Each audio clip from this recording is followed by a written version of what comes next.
బ్యాప్తిస్మము అంటే ఏంటి? బ్యాప్తిజం ఎందుకు తీసుకోవాలి అనేటువంటి ఒక చక్కని సందేశాన్ని మనం నేర్చుకుందాం. బ్యాప్తిస్మము అంటే ఏంటి? బ్యాప్తిస్మము ఎందుకు తీసుకోవాలి? తీసుకున్నవారు ఎలా జీవించాలి? ప్రియమైన దేవుని పిల్లలారా, మనకి ప్రపంచంలో రకరకాల బ్యాప్తిజాలు జరుగుతున్నాయి. విశ్వాసులైన వారు రకరకాల బ్యాప్తిజాలు తీసుకుంటున్నారు. కానీ బైబిల్ ప్రకారం బ్యాప్తిజం ఎలా ఇవ్వాలో, ఎలా తీసుకోవాలో దేవుడు బైబిల్ గ్రంథంలో చక్కగా వ్రాసిపెట్టారు.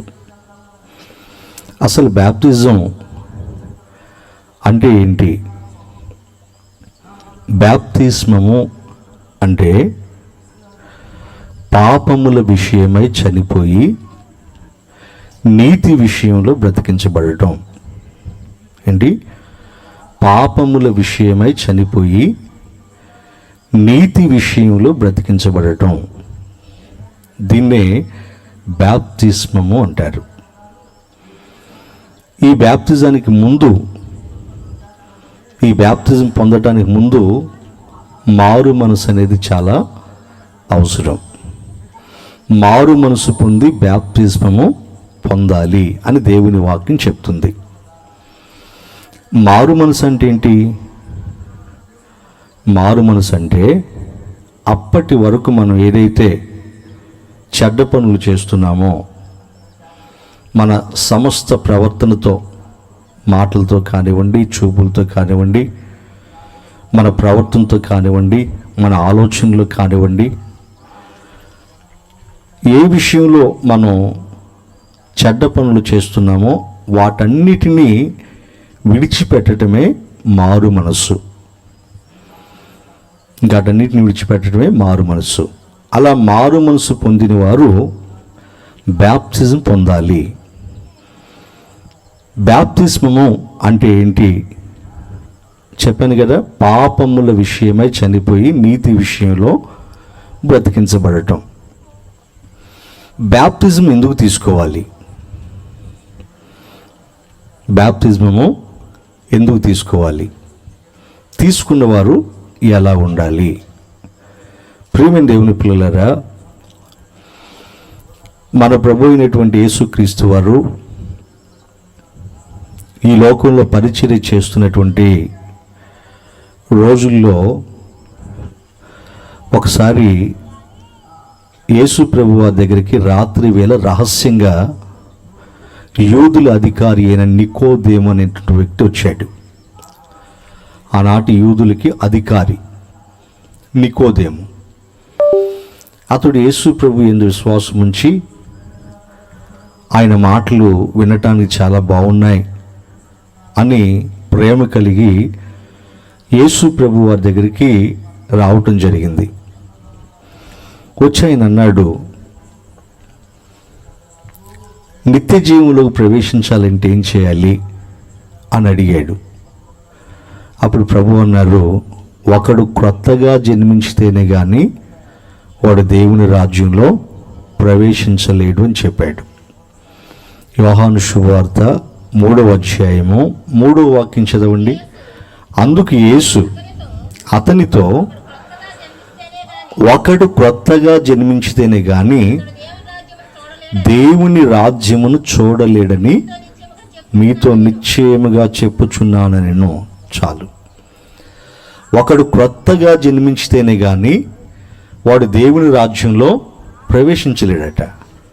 అంటే బ్యాప్తిస్మము అనేది ప్రతి ఒక్కరూ పొందాలి అని దేవుని వాక్యం సెలవిస్తుంది. ఎందుకంటే బ్యాప్తిస్మము లేకపోతే మనం ఎవరూ పరలోక రాజ్యంలో ప్రవేశించం అని అంటున్నాడు.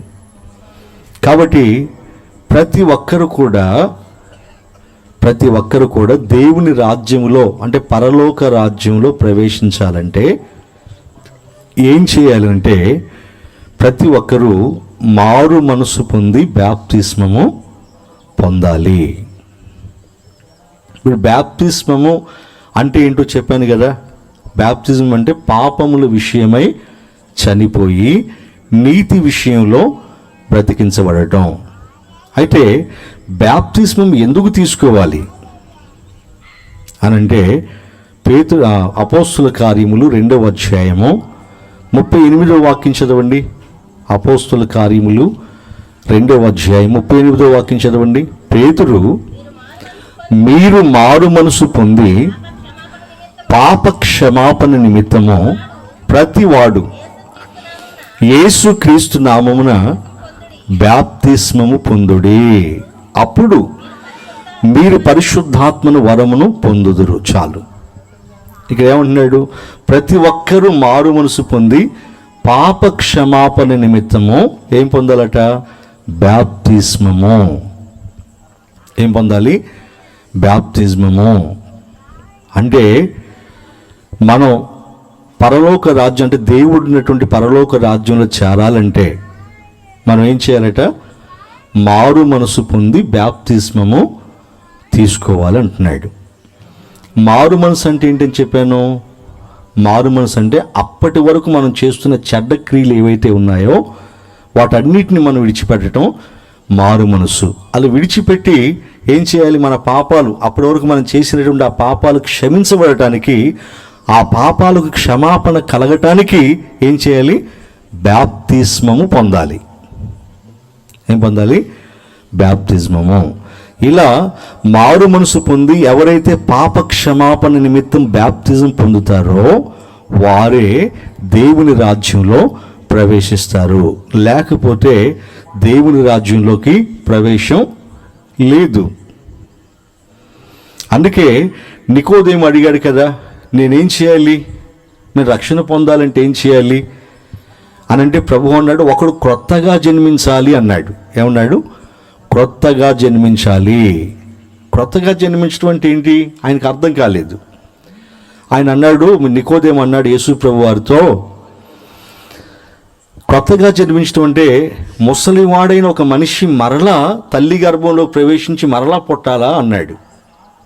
ఆయనకు అర్థం కాల. అప్పుడు ప్రభు అన్నాడు, ఒకడు నీటి మూలముగా ఆత్మ మూలముగా జన్మించితేనే కానీ దేవుని రాజ్యంలో ప్రవేశించలేడు అన్నాడు. ఎలా? నీటి మూలముగా ఆత్మ మూలముగా.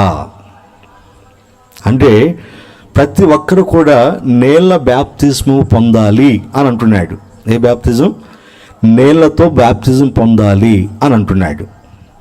ప్రియమైన దేవుని పిల్లరా, ఆ విధంగా మన ప్రభు అయినటువంటి యేసుక్రీస్తు వారు ఈ భూమి మీద మనుష్య కుమారుడిగా సేవ చేస్తున్నటువంటి దినాలలో ఆయన తన 30వ ఏట ఏం చేశాడు? యోర్దాను నదిలో బాప్తిజం ఇచ్చి యోహాను గారి ద్వారా బాప్తిజం పొందాడా లేదా? చెప్పండి. బాప్తిజం పొందాడా? బాప్తిజం ఎందుకు పొందుతారని చెప్పాను? పాప క్షమాపణ నిమిత్తము. దేని నిమిత్తం? పాప క్షమాపణ నిమిత్తం తీసుకునేదే బాప్తిస్మము. మరి మనం ఎందుకు బాప్తిజాలు తీసుకుంటాం చెప్పండి? మనం బాప్తిజాలు తీసుకుంటాం కదా, మనం ఎందుకు తీసుకుంటాం? తీసుకునే వాళ్ళకి, బాప్తిజం పొందే వాళ్ళకి ఈ విషయం తెలుసా? చాలామంది సంఘాలలో సభ్యత్వం కోసం బాప్తిజం పొందుతారు కదండి. అలాగే పెళ్లి సర్టిఫికేట్ల కోసం, అంటే పెళ్ళిళ్ళు చేసుకోవడానికి పెళ్లి సర్టిఫికేట్ల కోసం బాప్తిజాలు పొందుతారు. వాస్తవం కదా? ఇట్లా చాలామంది రకరకాలుగా అప్పుడప్పుడు కొంతమంది వివాహాలు కుదిరిన తర్వాత వాళ్ళు వచ్చి నా దగ్గరకు వచ్చి, అన్నయ్య మాకు బాప్తిజం ఇవ్వండి, పెళ్లి బాప్తిజం అంటారు. నేను ఇవ్వను. పెళ్లి బాప్తిజాలు పొరపాటును కూడా ఇవ్వను నేను. ఎందుకంటే బాప్తిస్మము అనేది పెళ్లి కోసం తీసుకునేది కాదు, లేదా సర్టిఫికేట్ కోసం తీసుకునేది కాదు, లేదా సంఘంలో సభ్యత్వం కోసం తీసుకునేది కాదు. బాప్తిస్మము అనేది పాప క్షమాపణ నిమిత్తం తీసుకునేది బాప్తిజం. అందుకే బాప్తిజం అంటే ఏంటని చెప్పాను? పాపముల విషయమై చనిపోయి నీతి విషయంలో బ్రతికించబడటం. అంటే ఈ బ్యాప్టిజం ఎలా తీసుకోవాలంటే నేలలో తీసుకోవాలి. ఎలా? నేలలో. మన ప్రభు అయిన యేసుక్రీస్తు వారు ఎక్కడ తీసుకున్నారు బ్యాప్టిజం? యోర్దాను నదిలో. అంటే యోర్దాను నదిలో బ్యాప్టిజం ఇచ్చి యోహాను గారు ఏం చేశారు? ఆయన్ని అలా ముంచి లేపారు కదండి. ఈ బ్యాప్టిజం యొక్క అర్థం ఏంటంటే, అలా ముంచి లేపటం అర్థం ఏంటంటే, పాపముల విషయంలో మిమ్మల్ని ఏం చేస్తున్నాం? పాతి పెట్టేస్తాం. చనిపోయిన మిమ్మల్ని ఏం చేస్తున్నాం? పాతి పెట్టేస్తున్నాం. నేలల్లో ఇలా పట్టుకొని ఇలా ముంచుతున్నాం కదండి. అలా ముంచుతున్నాము అంటే మిమ్మల్ని ఏం చేస్తున్నాం? మేము పాతి పెడుతున్నాము. మరలా పైకి తీస్తున్నాం కదా, పైకి ఇలా లేపుతున్నాం కదా, అప్పుడు మరలా మీరు బ్రతికించబడుతున్నారు. అంటే పాపముల విషయమై చనిపోయిన మీరు మరలా నీతి విషయంలో బ్రతికించబడుతున్నారు. అలా బ్రతికించబడినటువంటి మీరు ఇక పాపము జోలికి వెళ్ళకూడదు. అంటే బ్యాప్టిజం ఎలా తీసుకోవాలంటే నీళ్ళతో ముంచుడు బాప్తిజం తీసుకోవాలి. ఇది దేవుడు చెప్పినటువంటి సత్యం, దేవుడు చెప్పినటువంటి నిజమైన బ్యాప్టిజం.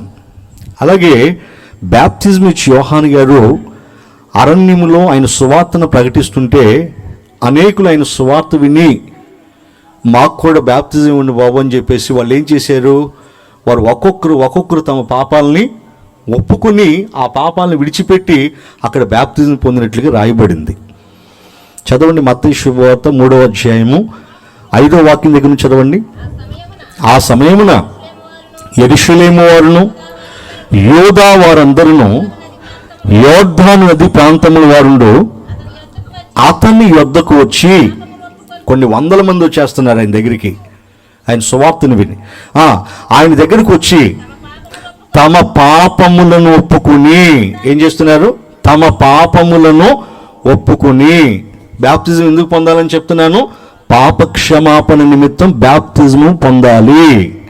ఎందుకు పాప క్షమాపణ నిమిత్తం బ్యాప్టిజం పొందాలి? పాప క్షమాపణ మనకు లేకపోతే, పాపములోనే ఉండి మనం చనిపోతే పరలోక రాజ్యం మనకి లేదు. అంటే పాపాలతోనే మనం ఉంటే, లేదా పాపాలతోనే చనిపోతే పరలోకంలో దేవుడు రాణిస్తాడా? చెప్పండి. దేవుడు ఎటువంటి వాడు? పరిశుద్ధుడు, పాపము లేనివాడు. పాపము లేని దేవుడు, పరిశుద్ధుడైన దేవుడు పాపి అయిన మనిషికి ప్రవేశం ఇస్తాడా? పరలోకంలో ఇస్తాడా? పొరపాటును కూడా ఇవ్వడు. అందుకే పాపి అయిన మనిషి ఎలా మారాలి? పరిశుద్ధునిగా మారాలి. పరిశుద్ధునిగా మారాలంటే ఏం చేయాలి? తన పాపాల నిమిత్తం, అంటే తన పాపాలను ఒప్పుకొని తన పాపాల క్షమాపణ నిమిత్తం ఏం చేయాలి? ప్రతి ఒక్కడు యేసుక్రీస్తు నామములో బ్యాప్తిస్మము పొందాలి. అర్థమవుతుంది కదా? ఇప్పుడు అలా బ్యాప్టిజం పొందినటువంటి ప్రతి ఒక్కరూ మరలా ఒక క్రొత్త జన్మిస్తున్నారని అర్థం. బ్యాప్టిజం పొందిన ప్రతి ఒక్కరు కూడా ఓ క్రొత్త జన్మను జన్మిస్తున్నారు. అంటే మరలా పసిపిల్లలాగా పుడుతున్నారు. ఎట్లా? ఆత్మీయంగా, ఆత్మ మూలంగా పుట్టారు. అప్పటి వరకు మన శరీరంతో ఎన్నో చెడ్డ క్రియలు చేసినటువంటి మనం ఏం చేసాం? ఈ శరీరాన్ని ఏం చేసాం? సిలివేసేసాం. ఏం చేసాం? సిలివేసేసాము, అంటే చంపేశాము. సిలువనేసి యేసు ప్రభు వారిని చంపారు కదండి. అలాగే మన ఈ పాప శరీరాన్ని కూడా మనం ఏం చేసాం? సిలువ వేసి చంపేశాం. అంటే బ్యాప్తిస్మములో సిలువ వేసి దీన్ని చంపేశాము. అర్థమవుతుంది కదా? ఇప్పుడు మనం క్రొత్తగా జన్మించాము. అందుకే ఒకడు క్రొత్తగా జన్మించితేనే కానీ దేవుని రాజ్యంలో ప్రవేశించలేడని ప్రభు చెప్పారు కదా. ఇప్పుడు మనం క్రొత్తగా జన్మించాము. ఇప్పుడు మనం ఆత్మ సంబంధులమైన పిల్లలమే కానీ శరీర సంబంధమైన పిల్లలం కాదు. అంటే దేవుని పిల్లలమే కానీ అపవాదికి పిల్లలం కాదు. మరి బ్యాప్తిజం పొందక మునుపు మన క్రియలు ఎటువంటివి? చెడ్డవి. అంటే మనం ఎవరి సంబంధులుగా ఉన్నాము? అపవాది సంబంధులుగా ఉన్నాము. ఇప్పుడు బ్యాప్తిజం పొందిన మనము ఎవరి సంబంధులము? దేవుని సంబంధులము, దేవుని పిల్లలము. దేవునికి స్తోత్ర. హల్లెలూయా. అంటే ఎప్పుడైతే మనం మారు మనసు పొంది బ్యాప్టిజం తీసుకున్నామో అప్పటి నుంచి దేవుని పిల్లలంగా మనం అంగీకరించబడుతున్నాం. అప్పటి వరకు మనం దేవుని పిల్లలుగా అంగీకరించబడలేదు, సాతానుకి పిల్లలుగా ఉన్నాం. అర్థమవుతుందా? సాతానుకి పిల్లలుగా ఉన్నాం. ఎందుకంటే ఈ దేహముతో చెడ్డ పనులు చేసే ప్రతి ఒక్కడు అపవాది సంబంధే కదండి. అంటే దేవుని ఎరగకమునుపు మనం అపవాది సంబంధులుగా, అపవాది పిల్లలుగా ఉన్నాం. ఇప్పుడు దేవుని ఎరిగిన మనం, యేసుక్రీస్తు యొక్క రక్తంలో కడగబడిన మనం ఇక మీదట దేవుని పిల్లలమే కానీ అపవాది పిల్లలం కాదు. అంటే ఇక మనం మన బ్రతుకు దినాలన్నీ కూడా పాపము జోలికి వెళ్ళకూడదు. మనం ఎలా బ్రతకాలంటే పరిశుద్ధులంగా, నిర్దోషులంగా, నిందారహితులంగా బ్రతకాలి. అందుకే దేవుడు మనల్ని పిలిచాడు. స్తోత్ర, హల్లెలూయా, హల్లెలూయా. కాబట్టి నా ప్రియమైన దేవుని పిల్లలారా, బ్యాప్తిస్మము అనేది ఎలా పొందాలో మనకు అర్థమైంది. అసలు బ్యాప్తిజం అంటే ఏంటో మనకి అర్థమైంది. బ్యాప్తిజం ఎందుకు తీసుకోవాలో మనకి అర్థమైంది. యేసు ప్రభు వారు బ్యాప్తిజం పొందిన తర్వాత పరలోకం నుంచి ఒక స్వరం వినిపించింది, ఈయన నా ప్రియ కుమారుడు, ఈయన యందు నేను ఆనందించుచున్నాను అని తండ్రి స్వరం వినిపిస్తే పరిశుద్ధాత్ముడు పౌరవ రూపంలో చేంజ్ చేశాడు. ఆయన మీద రాలాడు కదా, ఆయన అభిషేకించాడు కదండి. అంటే తండ్రి యేసు ప్రభు వారిని బట్టి ఎప్పుడు సంతోషించాడు? ఎప్పుడైతే ఆయన బ్యాప్తిజం పొంది ఒడ్డుకొచ్చాడో అప్పుడు ఆయనకి సంతోషం కలిగింది. దేవునికి స్తోత్ర. అంటే దేవుడు ఒక మనిషి విషయంలో ఎప్పుడు సంతోషిస్తాడు చెప్పండి? దేవుడు ఒక మనిషి విషయంలో ఎప్పుడు సంతోషిస్తాడు? దేవునికి భూమి మీద అత్యంత సంతోషాన్ని కలిగించే విషయం ఏది? ఆయనకి సంతోషాన్ని కలిగించే విషయం ఏదైనా ఉందంటే అది ఒక పాపి మారు మనసు పొంది రక్షణ పొందటమే. ఒక పాపి మారు మనసు పొంది రక్షణ పొందటమే ఆయనకి చాలా సంతోషాన్ని కలిగిస్తుంది. దేవునికి స్తోత్ర, హల్లెలూయా. అందుకే ప్రభు ఏమన్నాడు? మారు మనసు అక్కరలేని 99 నీతిమంతుల కంటే, వారి వలన కలిగే సంతోషం కంటే ఒక పాపి రక్షణ పొందటం నాకు ఇష్టం. అర్థమైనా? అంటే దేవుడు బహుగా సంతోషించే విషయం ఏదైనా ఉందంటే ఒక భూమి మీద ఒక పాపి రక్షణ పొందటం. ప్రియమైన దేవుని పిల్లరా, ఆ రక్షణ సురేష్ పొందుకున్నాడు. దేవునికి స్తోత్ర, హల్లెలూయా. అతన్ని బట్టి దేవుడు బహుగా సంతోషించాడు. ఎందుకంటే ఆయనకి సంతోషాన్ని కలిగించే విషయం అది. ఎందుకంటే మనం రక్షణ పొందకపోతే, అంటే మారు మనసు పొందకుండా, పాపాల నిమిత్తం పాప క్షమాపణ నిమిత్తం బ్యాప్తిజం పొందకుండా మనం మన పాప స్థితిలోనే ఉన్నాం అనుకోండి, దేవునికి సంతోషం ఉంటుందా చెప్పండి? సంతోషం ఉంటుందా? ఉండదు. పిల్లలు ఉన్నారు, మీ పిల్లలు ఉన్నారు, అప్పటి వరకు తింటూ తాగుతూ తిరుగుతూ ఇష్టం వచ్చినట్టుగా ప్రవర్తించాడు, తల్లిదండ్రులు మాట వినట్లేదు, భయంకరంగా ప్రవర్తిస్తున్నాడు, విచ్చలవిడిగా చేస్తున్నాడు. అప్పుడు అతన్ని బట్టి తల్లిదండ్రులకి ఎలా ఉంటుంది? సంతోషంగా ఉంటుందా, బాధగా ఉంటుందా చెప్పండి? చాలా బాధపడిపోతారు. ఎన్నో చెప్తారు, మారమని ఎన్నో చెప్తారు, కానీ అతను వినకుండా అలాగే చేస్తున్నాడు అనుకోండి, అతను అలా చేసినంత కాలం మనం బాధపడుతూనే, తల్లిదండ్రులుగా బాధపడుతూనే ఉంటాం. అదే అతను సడన్గా మనసు మార్చుకొని అప్పటి వరకు తాగేవాడు, తినేవాడు, చిలవిడిగా ప్రవర్తించేవాడు అన్నీ మానేసేసుకొని మంచిగా బ్రతుకుతున్నాడు అనుకోండి, మీరు చెప్పినట్టుగా బ్రతుకుతున్నాడు అనుకోండి, అప్పుడు తల్లిదండ్రులుగా మీకు చెప్పసక్యం కానంత సంతోషం కలుగుతుంది. అవునా కదా? మీరు ఈ విధంగా ఆలోచిస్తారు కదా, మీరే మీ పిల్లల విషయంలో ఇలా సంతోషిస్తారు కదా. దేవుడు కూడా అంతే. మనుషులందరూ రక్షణ పొందాలని దేవుని ఆశ. మనుషులందరూ అంటే ఆరిన నేల మీద ఉన్నటువంటి మనుషులందరూ కూడా రక్షణ పొందాలి, సత్య విషయమైన అనుభవ జ్ఞానం కలిగి ఉండాలి. ప్రతి ఒక్కరూ బ్యాప్తిజం పొందాలి, నన్ను తెలుసుకోవాలి అని దేవుడు కోరుకుంటున్నాడు. దేవుని ఆశ అది మనుషుల పట్ల. కాబట్టి ఎవరైతే అలా మారు మనసు పొంది పాప క్షమాపణ నిమిత్తం బ్యాప్టిజం పొందుతున్నారో అటువంటి వారిని బట్టి దేవుడు ఏం చేస్తున్నాడు? బహుగా సంతోషిస్తున్నాడు. అయితే ఆ రక్షణ పొందిన వాళ్ళు, అంటే బ్యాప్టిజం పొందినటువంటి వాళ్ళు తమ బ్రతుకు దినాలన్నీ కూడా ఎలా ఉండాలి అని అంటే పరిశుద్ధులుగా ఉండాలి. ఎలా ఉండాలి చెప్పండి? పరిశుద్ధులుగా. అంటే ఇక పాపాన్ని అంటించుకోకూడదు. ఇక ఏమంటించుకోకూడదు? మనం పాపాన్ని అంటించుకోకూడదు. ఎందుకంటే మన బ్యాప్టిజం తీసుకుని దేనికోసం? బ్యాప్టిజం తీసుకుని దేనికోసం చెప్పండి? పాప క్షమాపణ కోసం. అంతే కదండి. ఆ పాపాలు క్షమించబడ్డాయంటే మనం ఇప్పుడు ఎవరు? నీతిమంతులము.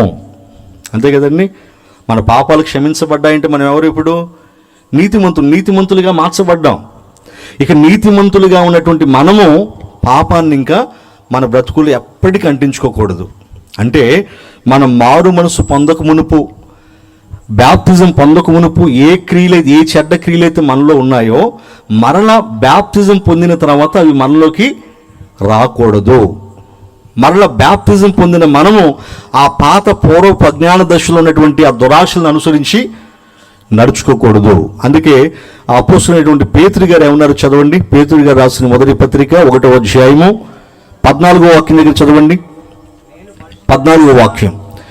నేను పరిశుద్ధుడినై ఉన్నాను గనుక మీరును పరిశుద్ధులై ఉండుడి. గట్టిగా చప్పలు కొట్టండి, గట్టిగా కొట్టండి, గట్టిగా. దేవునికి స్తోత్రం చెప్పండి. దేవుడు ఎవరని చెప్తున్నాడు? మనం ఆరాధించే దేవుడు, మనం నమ్ముకున్న దేవుడు ఎవరట చెప్పండి? పరిశుద్ధుడు. నేను పరిశుద్ధుడినై ఉన్నాను గనక మీరు కూడా పరిశుద్ధులుగా ఉండండి. అంటే దేవుడు ఎలా ఉంటాడో తన పిల్లలు కూడా అలాగే ఉండాలని కోరుకుంటున్నాడు. మీరున్నారు, మీరు మంచిగా ప్రవర్తిస్తున్నారు అనుకోండి, మీ పిల్లలు కూడా ఎలా ఉండాలనుకుంటారు? మంచిగా ప్రవర్తించాలనుకుంటారు కదా. లేదు, చెడ్డ తల్లిదండ్రులు కూడా ఉన్నారు, వాళ్ళు చెడుగా ప్రవర్తిస్తూ పిల్లలు ఎలా ఉండాలనుకుంటారు? మంచిగా ఉండాలనుకుంటారు కదండి. కానీ దేవుడు ఎటువంటి వాడు? పరిశుద్ధుడు. పరిశుద్ధుడైన దేవుడు తన పిల్లలు ఎలా ఉండాలో కోరుకుంటున్నాడు. తన పిల్లలు అంటే ఎవరు? తన పిల్లలు అంటే ఎవరు చెప్పండి? తన పిల్లలు అంటే ఎవరు? వీళ్ళు బ్యాప్టిజం తీసుకున్న వాళ్ళు చేతులు ఎత్తండి. బ్యాప్టిజం తీసుకున్న వాళ్ళు చేతులు ఎత్తండి. తన పిల్లలు అంటే ఎవరు అనుకుంటున్నారు? మరి బ్యాప్టిజం పొందిన మీరే. దేవుడు తనకి పిల్లలుగా మనల్ని అంగీకరించాడు. ఎట్లా? బ్యాప్తిస్మము ద్వారా. ఎట్లా? బ్యాప్తిస్మము ద్వారా దేవుడు మనల్ని పిల్లలుగా అంగీకరించాడు కదా. యేసుక్రీస్తు వారు కూడా బ్యాప్తిజం పొందిన తర్వాత ఏమన్నాడు? తండ్రి, ఈయన నా ప్రియ కుమారుడు. ఆయన ఎలా అంగీకరించాడో మనల్ని కూడా బ్యాప్తిజం తర్వాత ఆయన పిల్లలుగా అంగీకరిస్తున్నాడు మనల్ని. అంటే దేవుని పిల్లలు ఎవరంటే బ్యాప్తిజము పొందినవారు ఆయన పిల్లలు. అయితే దేవుడు ఎలా ఉన్నాడు? పరిశుద్ధుడిగా. తన పిల్లలు ఎలా ఉండాలనుకుంటున్నాడు? పరిశుద్ధులుగా. అంటే ఇక మచ్చ, ముడత, కలంకం ఏమి మనలో ఉండకూడదు. పాపం అనేది మనలో ఉండకూడదు. ఏముండాలి మనలో? పరిశుద్ధత. అందుకే ఉంటున్నాడు, నేను పరిశుద్ధుడను గనుక మీరు కూడా పరిశుద్ధులై ఉండండి. నెక్స్ట్ చదవండి. కాగా మీరు విధేయులైన పిల్లలై. అంటే విధేయులైన పిల్లలంటే నా మాట వినే, విధేయులంటే మాట వినేవారు. కాగా మీరు విధేయులైన పిల్లలై మీ పూర్వపు అజ్ఞాన దశలో. పూర్వపు అజ్ఞాన దశ అంటే మనం యేసు ప్రభువుని ఎరగక మునుపు, మనం మారు మనసు పొందక మునుపు, మనం బ్యాప్టిజం పొందక మునుపు మన ప్రవర్తన, పూర్వపు అజ్ఞాన దశలో మన ప్రవర్తన ఎటువంటిది? మంచిది కాదు. మన చూపులు మంచివి కాదు, మన ప్రవర్తన మంచిది కాదు, మన ఆలోచనలు మంచివి కాదు, మనం చేసే పనులు మంచివి కాదు. పూర్వపు అజ్ఞాన దశ అంటే దేవుని ఎరగక మునుపు ఇవన్నీ మనం తప్పుడు పనులు చేశాం, చెడ్డ పనులు చేశాం. ఇప్పుడు దేవుని ఎరిగిన మనం, అని అంటున్నాడు. ఇప్పుడు పూర్వపు అజ్ఞాన దశలో మీకున్నటువంటి ఆశలను అనుసరించక మిమ్మల్ని పిలిచినవాడు పరిశుద్ధుడై ఉన్న ప్రకారం. మనల్ని పిలిచినవాడు ఎవరు? మనల్ని పిలిచినవాడు ఎవరు? పరిశుద్ధుడు.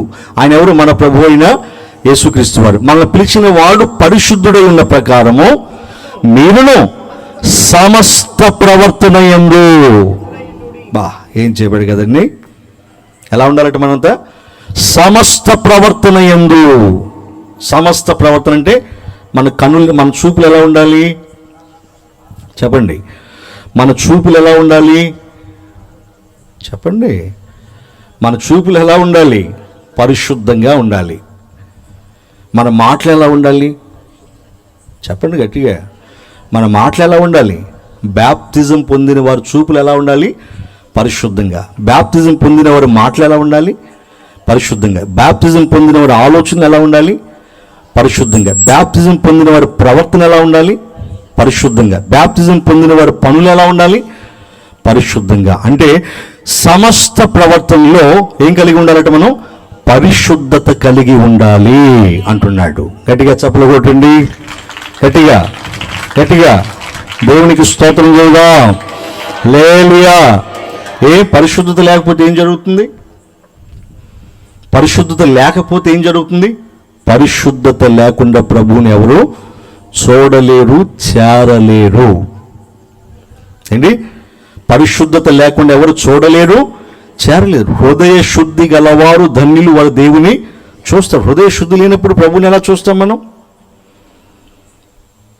ప్రియ దేవుని పిల్లరా, మనం బ్యాప్తిజం ఎందుకు పొందామో తెలుసా? పాప క్షమాపణ నిమిత్తం. ఎందుకు పాప క్షమాపణ నిమిత్తం బ్యాప్తిజం పొందాం? ఎందుకు మన పాపాలు క్షమించబడాలి? ఎందుకు క్షమించబడాలి? మన పాపాలు క్షమించబడితేనే మనకు పరలోకంలో ప్రవేశం ఉంది. అంటే మనం టోటల్గా యేసు ప్రభు వారిని ఎందుకు నమ్ముకున్నాం చెప్పండి? యేసు ప్రభు వారిని ఎందుకు నమ్ముకున్నాం చెప్పండి? ఆయన ఉన్న పరలోకం చేరటానికి. ఎప్పుడు? ఎప్పుడు? మరణం తర్వాత. ఎప్పుడు? మరణం తర్వాత. అప్పుడే కదండి. మరణం తర్వాత మన ఆత్మ ఎక్కడికి వెళ్ళాలి? దేవుని దగ్గరికి వెళ్ళాలి. మన ఆత్మ దేవుని దగ్గరికి వెళ్ళాలంటే మన ఆత్మ ఎలా ఉండాలి? పరిశుద్ధంగా. ఎందుకు పరిశుద్ధంగా ఉండాలంటే పైన ఉన్నవాడు ఎవరు? పరిశుద్ధుడు. ఆయన ఉన్న పరలోకం పరిశుద్ధమైంది.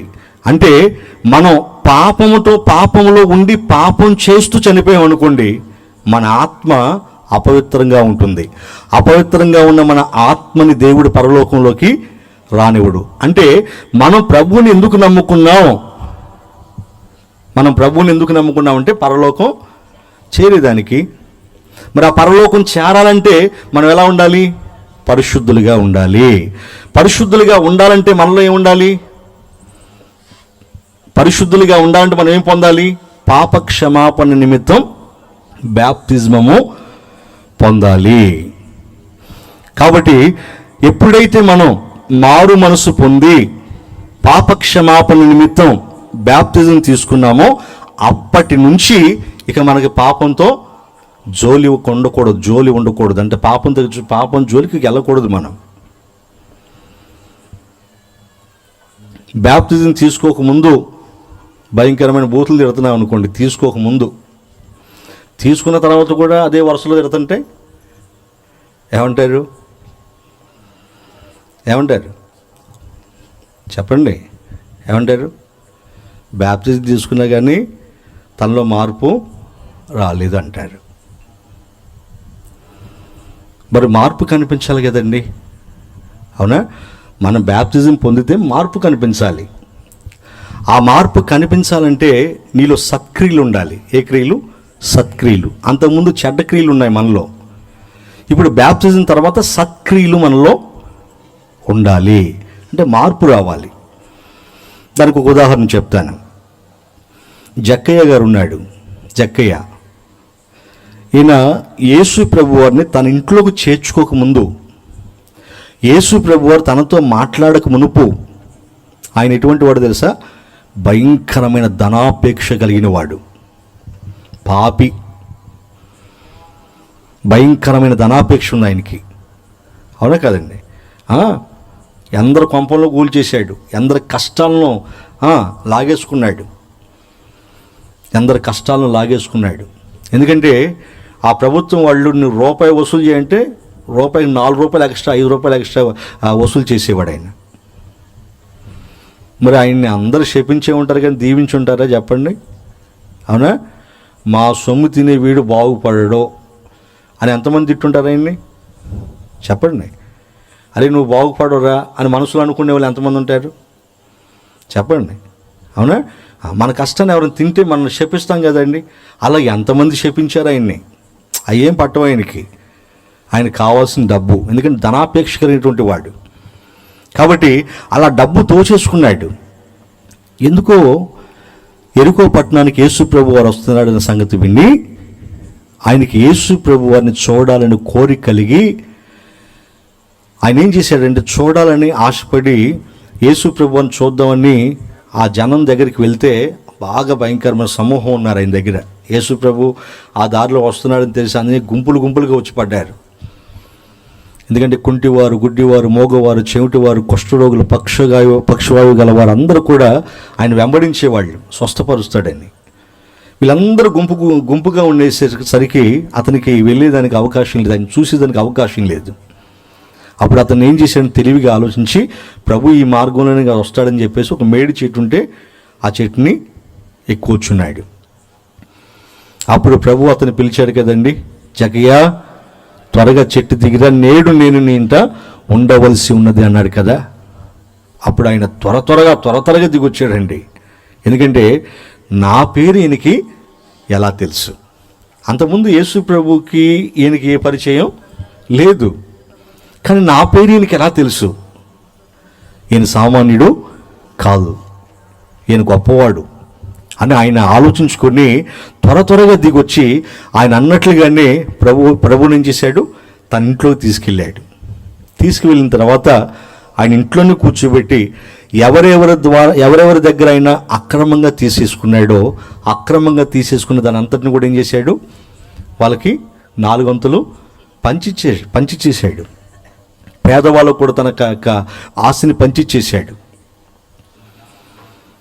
ప్రియమైన దేవుని పిల్లరా, అస్సలు ఇంకేమాత్రం కూడా ఆలోచించట్లేదు ఆయన. అంటే ఆయనలో మార్పు కలిగిందా లేదా చెప్పండి? ప్రభు ఆయన ఇంట్లోకి రాకముందు ఆయన జీవితం వేరు, ఆయన ఇంట్లోకి వచ్చిన తర్వాత ఆయన జీవితం మార్చబడింది కదండి. మార్పు కనిపిస్తుందా లేదా? కనిపిస్తుందా? మార్పు కనిపిస్తుందా? ప్రభు ఆ ఇంట్లోకి రాకమునుపు ధనాపేక్ష కలిగి ఉన్నాడు. ప్రభు ఇంట్లోకి వచ్చిన తర్వాత మార్పు చెందాడు. ఆయన ఎవరెవరి దగ్గర దోచుకున్నాడు వాటన్నిటి పంచిచ్చేస్తున్నాడు. అప్పుడు ప్రభు అన్నాడు కదా, ఇతడును అబ్రహాము కుమారుడే. అబ్రహాము ఎక్కడున్నాడు? ఇతడును అబ్రహాము కుమారుడే అని ప్రభు అంటున్నాడు కదా. అబ్రహాము ఎక్కడున్నాడు? పరదేశులో. ఎక్కడ? పరదేశులో ఉన్నాడు అబ్రహాం. అంటే ఇతడును అబ్రహాము కుమారుడు అంటే అర్థం ఏంటి? ఇతను కూడా పరలోకం ఉంది, నేడు ఇంటికి రక్షణ వచ్చింది అన్నాడు. దేవునికి స్తోత్రం, హల్లెలూయా, హల్లెలూయా. రక్షణ వచ్చిందా? అంటే రక్షణ పొందినటువంటి జక్కయ్యలో మార్పు కలిగిందా చెప్పండి? యేసు ప్రభు రాకముందు ఎలా ఉన్నాడు, యేసు ప్రభు వచ్చిన తర్వాత కూడా అలాగే ఉన్నాడు ఆయన? లేదు. ఆయన వచ్చిన తర్వాత ఆయన జీవితం మార్చబడింది, ఆయన బ్రతుకుగా మార్చబడింది. కాబట్టి నా ప్రియ దేవుని పిల్లలారా, మారు మనసు పొందిన మనలో మార్పు కనిపించాలి. ఏం కనిపించాలి? మార్పు కనిపించాలి. ఇదిగోండి, పలానా ఆమె బ్యాప్తిజం పొందకముందు ఇగో ఇంతలా నోరేసుకుని తిట్టేది వాళ్ళని, బ్యాప్తిజం పొందిన తర్వాత అస్సలు తిట్టట్లేదు. మార్పు తనలో కలిగింది. అది చూడాలి మార్పు. ఇగో పలానా వ్యక్తి బ్యాప్తిజం పొందక మునుపు ఇలా అబద్ధాలు ఆడేవాడు, మోసాలు చేసేవాడు. ఇగో బ్యాప్తిజం పొందిన తర్వాత ఇప్పుడు అబద్ధాలు ఆడట్లేదు, మోసాలు. ఆ మార్పు కనిపించాలి, ఆ మార్పు మనలో కనిపించాలి. ఇదిగో బ్యాప్తిజం పొందక మునుపు ఒట్టి గొడవలు మారదమ్మా అని అనుకునేవాళ్ళు, పొందిన తర్వాత అస్సలు గొడవల జోలికే వెళ్ళట్లేదమ్మా. అది మార్పు. అర్థమైందా? ఇప్పుడు బ్యాప్టిజం పొందక మునుపు గొడవలాడి, పొందిన తర్వాత గొడవలాడితే నీళ్ళు మార్పు ఉన్నట్ట లేనట్ట? నువ్వు మార్పు పొందినట్ట పొందినట్ట చెప్పండి. బ్యాప్టిజానికి ముందు అబద్ధాలాడి పొందిన తర్వాత కూడా అబద్ధాలాడితే పొందినట్ట పొందనట్ట? దీన్నే వేషధారణ అంటారు. అవునా కదా? ఇటువంటి వారిని పొరపాటును కూడా దేవుడు పరలోకం రానివ్వడు. అసలు మనం మారు మనసు పొంది బ్యాప్టిజం పొందేదే పరలోకం చేరడానికి, ఆ దేవుని దగ్గరికి వెళ్ళటానికి. మరి ఆ దేవుని దగ్గరికి వెళ్ళాలంటే ఎలా ఉండాలి మనం? నేను పరిశుద్ధుడనై ఉన్న ప్రకారము మీరు కూడా పరిశుద్ధులుగా ఉండాలి అని అంటున్నాడు. ఎందుకంటే పరిశుద్ధులుగా ఉండటానికే దేవుడు మనల్ని పిలిచాడు, కానీ అపవిత్రులుగా ఉండటానికి పిల్లలు. తెస్సలోనికీయులకు రాసిన మొదటి పత్రిక 4వ అధ్యాయం 7వ వాక్యం చదవనే ఉన్నాడు అక్కడ. అపోస్తలుడైన పౌలు గారు తెస్సలోనికీయులకు రాసినటువంటి మొదటి పత్రిక 4వ అధ్యాయం 7వ వాక్యం చదవండి. పరిశుద్ధులుగా ఉండుటకు దేవుడు మనల్ని పిలిచింది, కానీ అపవిత్రులుగా ఉండుటకు దేవుడు మనల్ని పిలవలేదు. దేవునికి స్తోత్రం చెప్పండి, చేతులు చెప్పండి, పర్వాలేదు. హల్లెలూయా. ఎలా ఉండటానికి మనం పిలిచాడట దేవుడు? పరిశుద్ధులుగా ఉండటానికి. ఏది చెప్పండి ఒకసారి, అందరూ చెప్పండి. ఎలా ఉండటానికి పిలిచాడు మన అందరిని చెప్పండి, గట్టిగా చెప్పండి. పరిశుద్ధులుగా ఉండటానికి పిలిచాడు, అపవిత్రులుగా ఉండటానికి పిలవలేదు. ఇంకా అపవిత్రమైన కార్యం ఏది మనలోక జరగకూడదు. అంటే మన బ్రతుకు దినాలన్నీ కూడా ఎలా బ్రతకాలి? పవిత్రంగా బ్రతకాలి. ఉప్పు చేప తెలుసు కదండి, ఉప్పు చేప. ఉప్పు చేప తెలుసుగా మీకు? తెలుసా?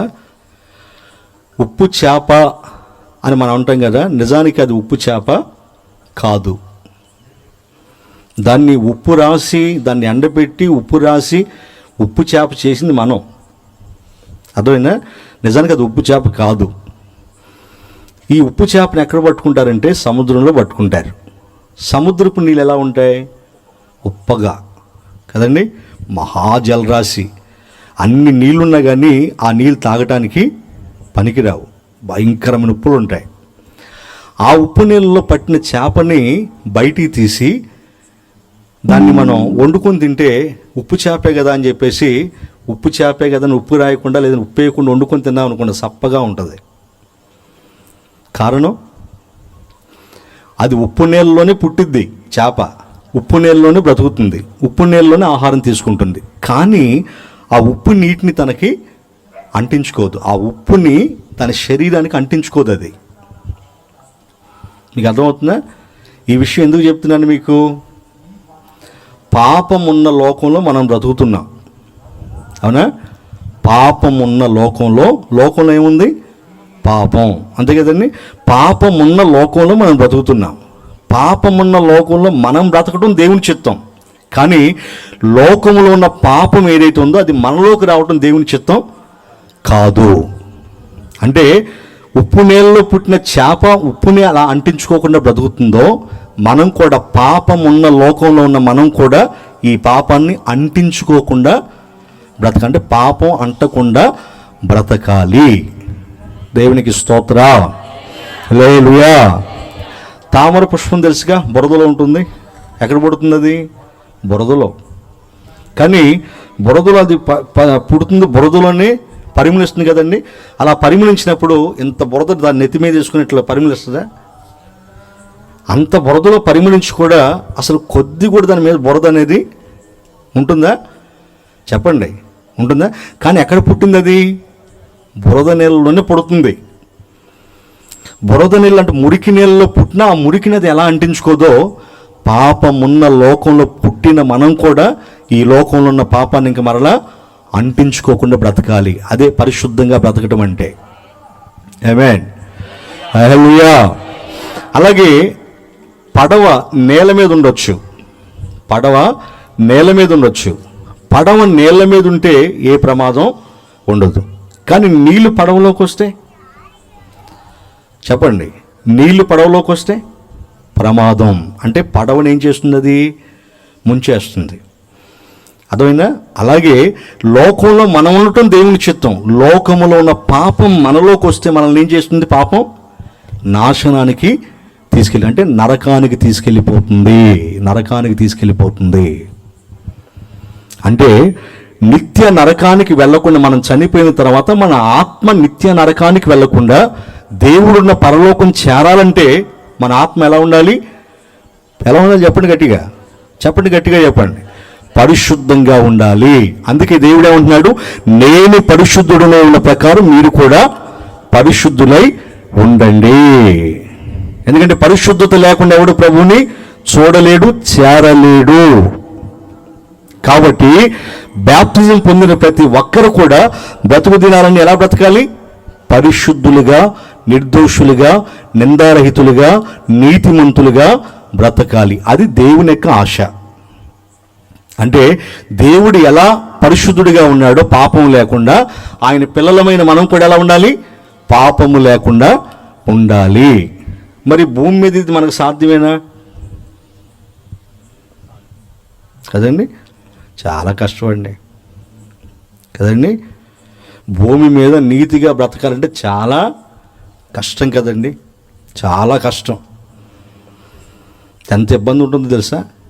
ఎందుకంటే లోకములో ఉన్నంత పాపమే కదండి. మరి పాపం ఉన్న లోకంలో పాపం అంటకుండా బ్రతకడం అంటే మామూలు విషయం కాదు కదండి.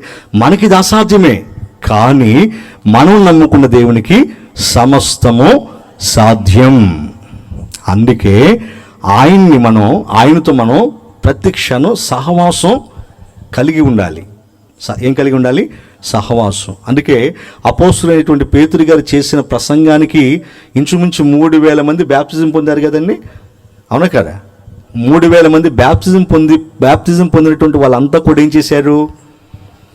అపోస్తుల సహవాసములో రొట్టె విరుచుట యందు, ప్రార్థన చేయటి యందు, బోధ యందు ఎడతెగక ఉన్నారట. అంటే ఇప్పుడు మారు మనసు పొంది బ్యాప్టిజం పొందిన మీరంతా కూడా పరిశుద్ధులుగా, నిర్దోషులుగా, నిందారహితులుగా బ్రతకాలి అని అంటే, ఆ దేవుడున్న పరలోకం చేరుకోవాలంటే ప్రతి క్షణం ఎవరితో సహవాసం చేయాలి? మీరు చెప్పండి. దేవునితో సహవాసం చేయాలి.